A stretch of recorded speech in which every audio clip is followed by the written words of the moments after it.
Welcome, ladies and gentlemen, to an all-new reaction and review. Tonight, guys, we are closing out January by finishing up this run of Prom Night movies.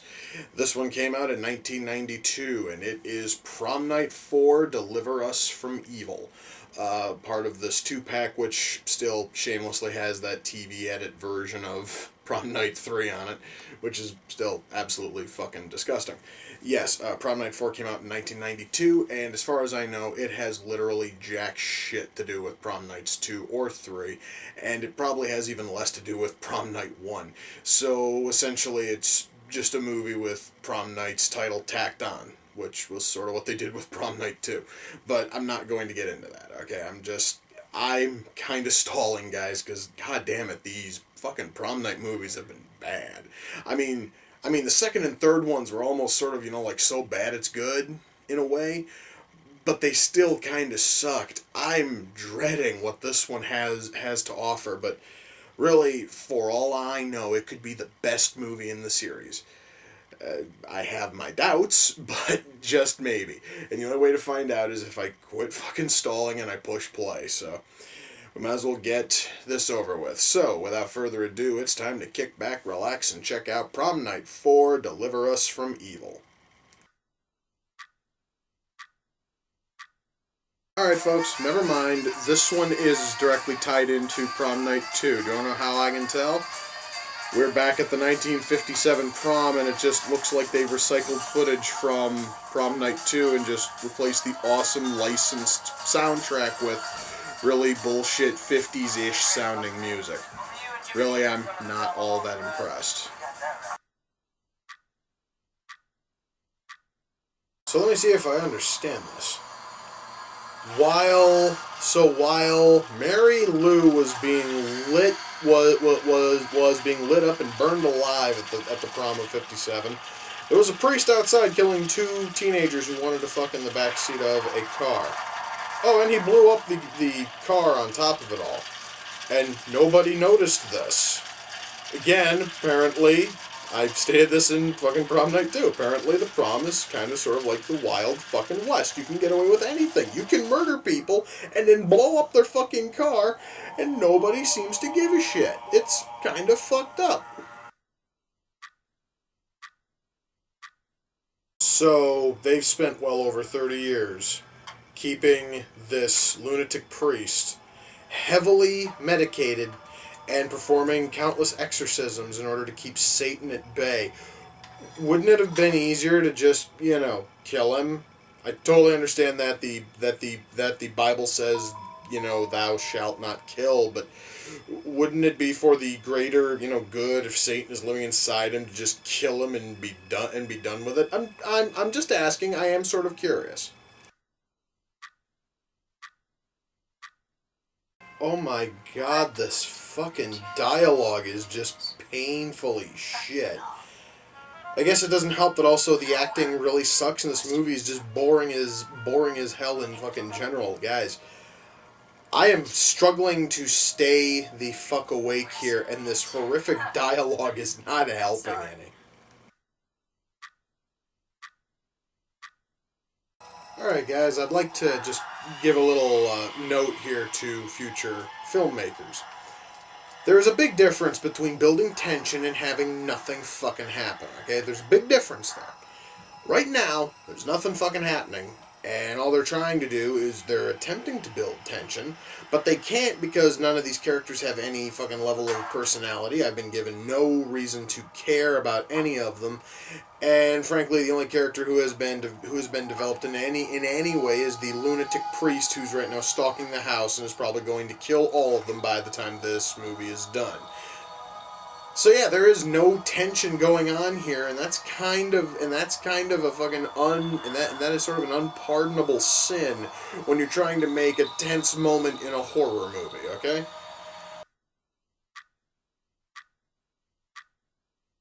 Come on, please. I'm not asking for much. I just want something to happen in this fucking movie. I want something. I do not care if it's plot, I don't care if it's action, I don't care if it's horror. I want something. I do not care if it's fucking drama. Give me something. Stop stop giving me a movie where there's literally nothing the fuck going on. It's really beginning to drive me nuts. This has to be one of the dullest fucking movies I have ever watched, because there is no fucking tension, there is no character depth, there is literally nothing going on except a priest killing a bunch of retards in an old fucking monastery. You would almost think that you could get something good out of that, and you probably could, but the writers here couldn't. Okay, someone has really got to tell this priest that your options are either crucify them or burn them at the stake. If you do both, it just doesn't look right. It actually then looks less fucking like a, execution. It just kind of sort of looks more like a Klan rally. Just saying. Again, either burn them at the stake or crucify them. Pick one.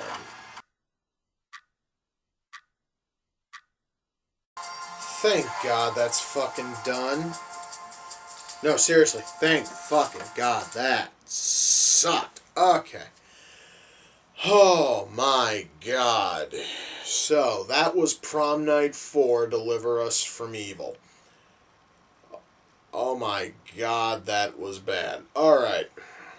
First of all, I would like to state right now that out of all four of the Prom Night movies, before I even start to itemize the problems, this was the worst out of all four. This thing even tops the first one in terms of being, boring and almost plotless and shitty. This is the worst entry in the series.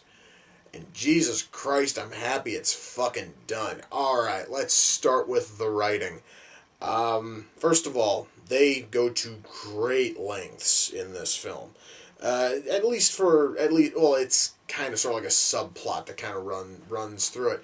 They are trying ever so subtly, with subtlety being a complete and total lie. They are very blatantly trying to demonize the Catholic Church by showing that the Catholic Church is willing to cover up the fact that a priest murdered 2 kids in 1957 and are going to go out of their way to try to cover up a fucking massacre that happens done by the same priest in 1991. Now, this would probably be shocking back in 1991, or, well, actually the movie came out in, 92. It would probably be seen as really shocking then, but nowadays, when it's now almost common knowledge that the fucking Catholic Church has gone out of its way to cover up years and years of pedophilia and other such bullshit involving priests, it really honestly is not even a shocker anymore. So that almost felt kind of ham fucking handed. But frankly, it really, I guess, might have been decent back, then. It's just that, well, nowadays it doesn't have the same impact, Just sort of thought I would mention that this thing goes out of its way to essentially try to make the Catholic Church essentially just look like it's run by a bunch of evil fucking soulless dickheads. And frankly, I don't need a movie to tell me that. I just need to turn on the news, and there's a good chance I'm going to find out anyway. So we have that going for us. As for the plot itself, at least what I'm going to state is the main plot, which really doesn't kick in until halfway through the fucking movie, is we have 4 kids who, instead of going to their prom, decide to go to a house that one of their parents owns, and the house used to be a monastery where this priest was. In fact, it was where they found the priest. In fact, it was where the cardinal found the priest after he murdered the 2 teenagers back in 57. While I'm on the subject of the prom of 57, they went out of their way to very clearly state that this was the Hamilton High Prom of 57, the very same one that kicked off Prom Night II. They probably did that just simply so they could reuse footage from Prom Night II in order to fill footage of the prom here. So I am just going to say that was probably the case. However, it now leads to a small problem, because if you happen to remember, Prom Night II is the movie that starts off with a lunatic who accidentally sets the prom queen on fire with dozens and dozens of witnesses. He does not spend a day in jail. Instead, years later, he gets made the school's principal. So if he was able to get away with that, I really have a feeling that a priest slashing up a pair of kids in the fucking school parking lot and then blowing up the fucking car would probably have also gotten absolutely nothing. However, though, the Catholic Church instead decides to strap him to a bed and claim that the devil is inside him, which again, he killed two people. The Bible does say an eye for an eye. Wouldn't you think maybe killing him would be the best alternative instead of keeping him constantly medicated and performing exorcism after exorcism, even though that obviously didn't fucking work. Again, guys, the writing in this thing's really bad. But we have these four kids who go to this house, which used to be a monastery, and they're going to spend the weekend there as opposed to going to the prom, and this priest just happens to stumble on them, and he kills all of them because he thinks that all of them are whores and cocksuckers. Those are his words, not mine. And that's it for a plot. Is we have these four kids. One of them is very clearly a virgin. Because that's a big plot point which they make, and the virgin is the only one who lives. Spoiler. But then again, since this is a horror movie, that honestly is not a spoiler. That's just, well, duh. So, yes. So we have this priest who's going around, he's killing these four kids in this fucking house.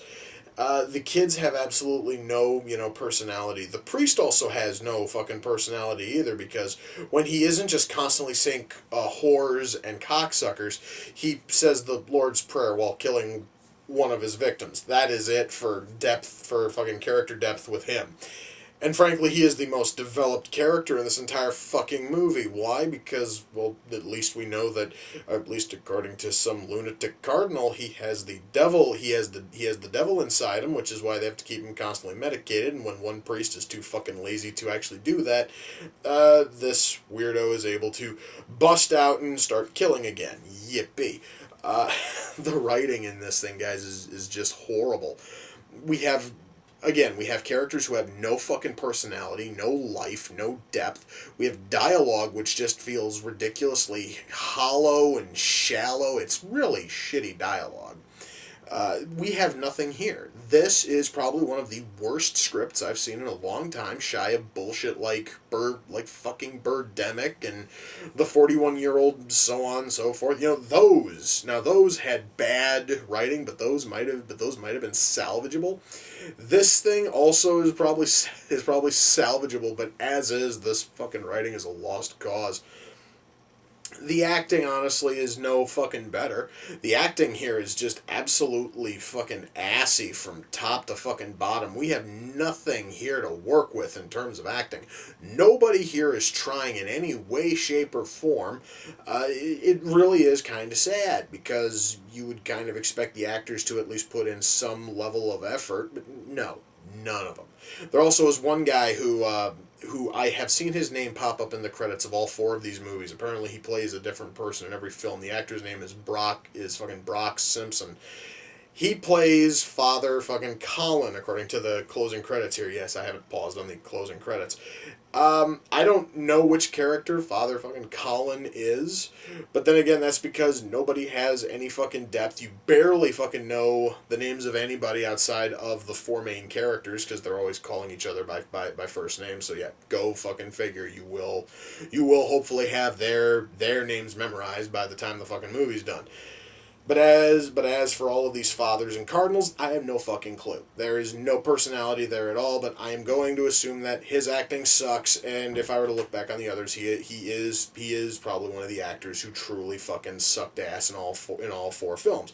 Anyway, so we have acting which is complete shit, which is totally kind of understandable considering the fact that the fucking script was that bad.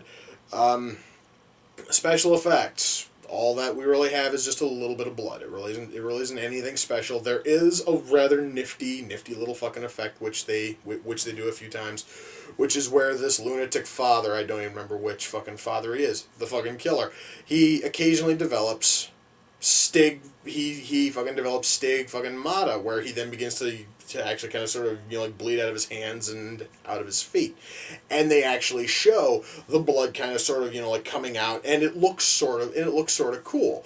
I mean, granted, it could probably have been done a little bit better, but fuck, you really have to work with what is given, and that looked okay.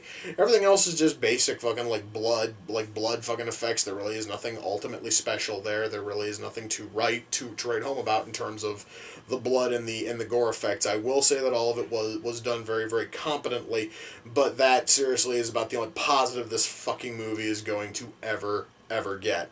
So, see here, sound mix was okay. The soundtrack, well, there was nothing really special about the fucking soundtrack. Cinematography was okay. The biggest issues here, guys, is writing and acting, which seems to be a big issue with almost every movie, but frankly, this one almost stands out. I was struggling to stay the fuck awake through you know, most of this, and this is supposed to be a suspenseful, intense horror film. I never once felt fucking intense. I never felt any kind of fucking suspense. I never felt frightened. This is a piss poor attempt at a fucking horror movie, and really, it is the worst entry in the fucking Prom Night series. So, basically, to sum up, avoid Prom Night 4. If you really have to watch any of the Prom Night movies, stick with fucking Prom Nights 2 and 3, because even though those two kind of sucked, at least, you know, they honestly are almost a lovable kind of fucking suck. So yeah, you have to kind of work with it that way. So, Prom Night 4, Deliver Us from Evil, came off of the Amazon wish list. The person who sent in this, as well as, well, obviously Prom Night 3, and the first two Prom Nights as well, it was Kari, and she sent in a lot of movies in the past. You guys can check out her YouTube channel. Head over to youtube.com/user/firefoxkari, and you will be able to check out everything which she has over there. And Kari, thank you. I really wanted this one to be good. I mean, come on. I mean, it's like the first one really sucked. The second one was a little bit better. The third one was still a little bit better. I was kind of sort of expecting it to still sort of go uphill. No, this thing here just rocketed its dozy ass right smack into the fucking ground. This thing was a chore to watch, but frankly, I would never have known if you hadn't sent it in, Kari, because frankly, I would never have bothered fucking watching it otherwise. Oh my god, guys, I'm happy I'm done with the Prom Night movies. I'm happy I'm done with the fucking Leprechaun movies. Oh, wait, yes! Before anyone asks, no, I am not watching the Prom Night remake. After watching all four of these fucking things, I am not wasting my time with anything else even closely related to fucking Prom Night. Fuck this entire franchise. Fuck it straight to hell. So, after a month of Prom Night and Leprechaun bullshit, what the hell do I have up for next month? Well, I'm looking at the first movie I'm covering next month. Give you a hint, it came out this fucking year. The fact that this is January kind of limits what it is. I'm not looking forward to it, but I will cover that when the time comes. So, ladies and gentlemen, with that, we come to the close of another reaction and review. Until next time, ladies and gentlemen, take care, and I will see you all in the near future. Peace.